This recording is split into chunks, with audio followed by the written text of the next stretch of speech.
Hi all, Nicole here with Dear Teacher Instructional Coaching. So last episode I talked to you guys about commonlit.org, and today I am going to show you readworks.org. Again, this is something that could be used independently in and of itself, or it could be used with supplemental materials as well. So once you get signed up for readworks.org and you end up getting logged in, this is what your screen is going to look like. So one of the things that ReadWorks really pushes is this article a day.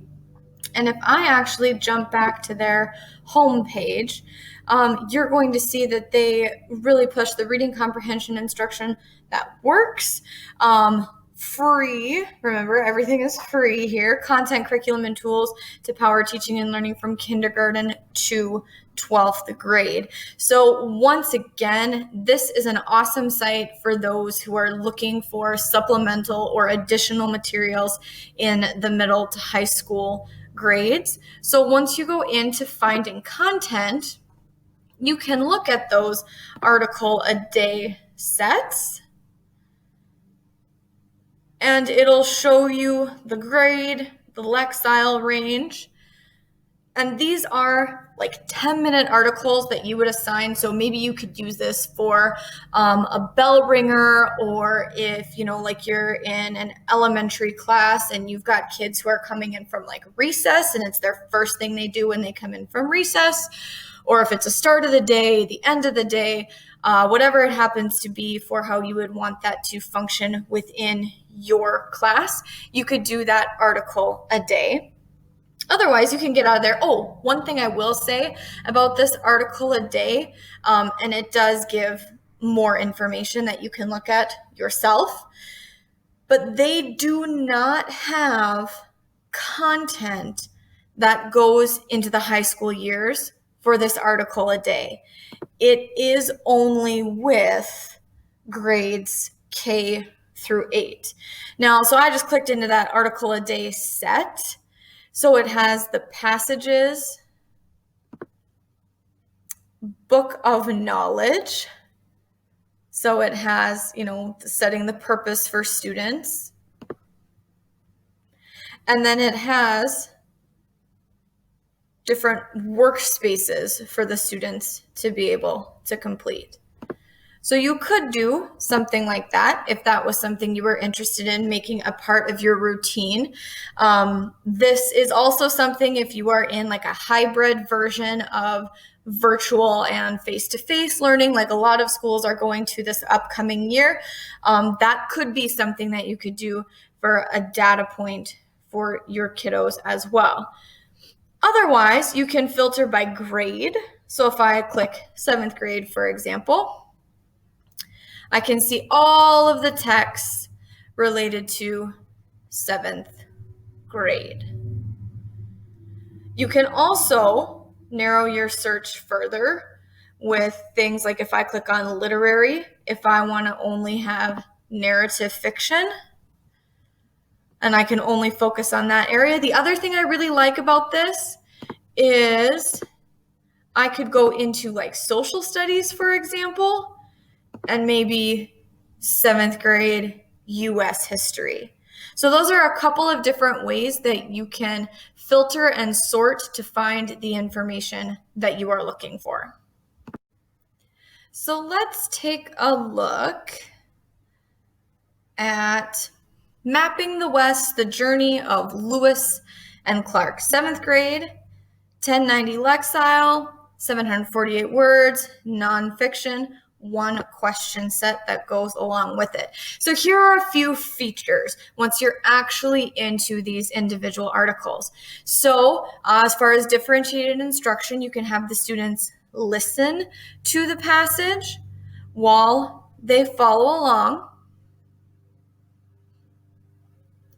And with Common Lit, you could enable the guided reading questions.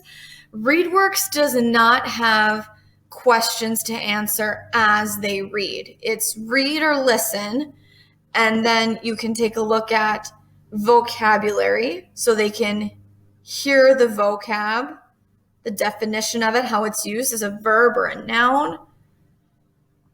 They have advanced definitions.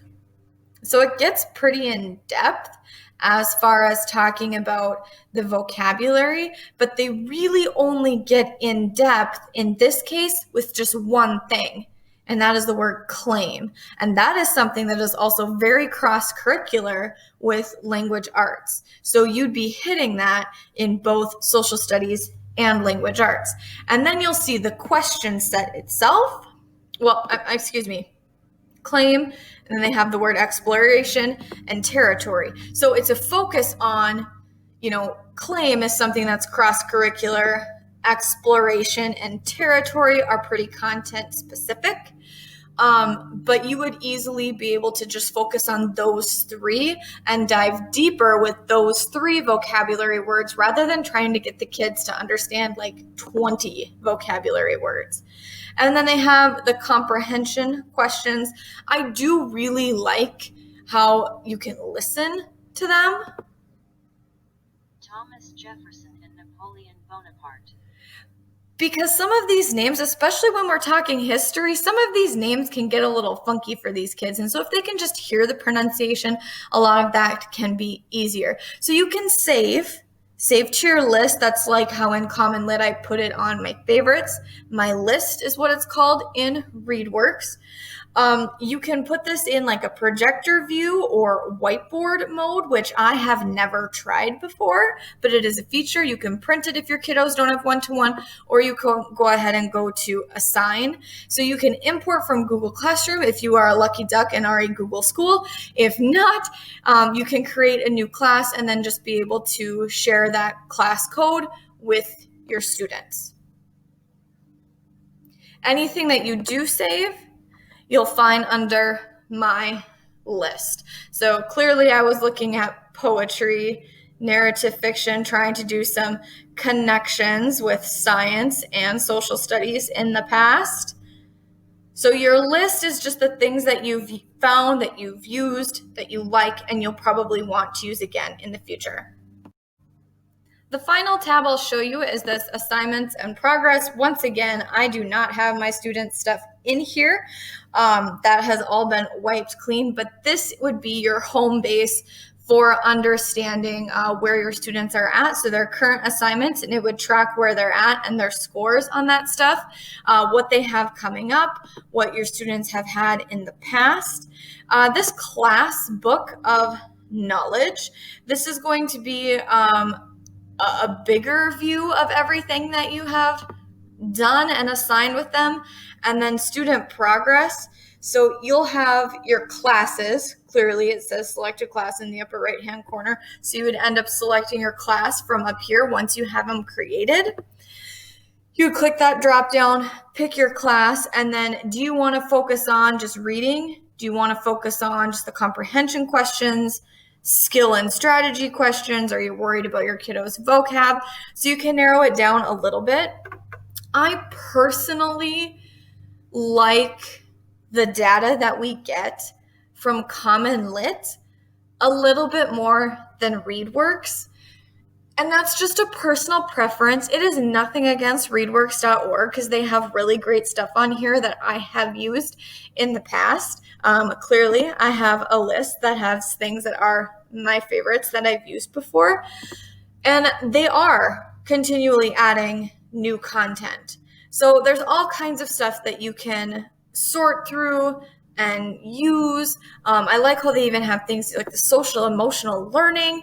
But as far as looking at data and really having a strong breakdown, ReadWorks gives you something pretty broad, whereas Common Lit, remember, will take it down to like individual standard. So that just gives you a little bit more focused. But things are constantly changing with these online platforms. So please make sure that you check out readworks.org. And that was readworks.org. So just a reminder that these sites that I'm showing you, so Common Lit, ReadWorks, and then next time Newsela, they're all very simple, they are free, And they're another data point for us as teachers, and we can always use more help with making sure that we are helping our students in the absolute best way possible. So that's it for today. Dear teacher, you are awesome.